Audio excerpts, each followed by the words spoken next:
Yan yung ating nakuhang gluco check, acu check, low just now 11:24.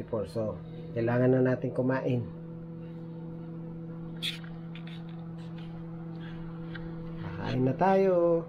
Ito, may natirang ulam kagabi, sinigang na manok. Init na lang natin para may sabaw. Ayan.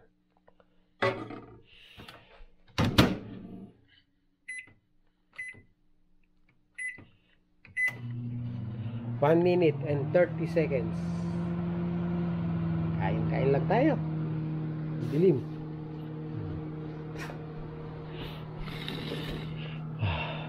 Ito, hirap. Kakain tayo ngayon mag-isa.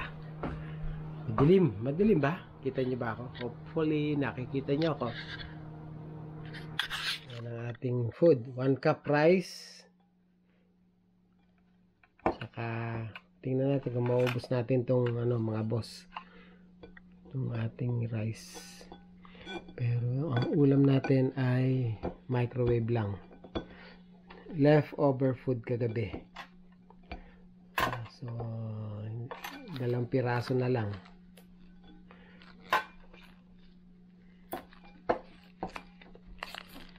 Para may sabaw. Gutom na si Indoy.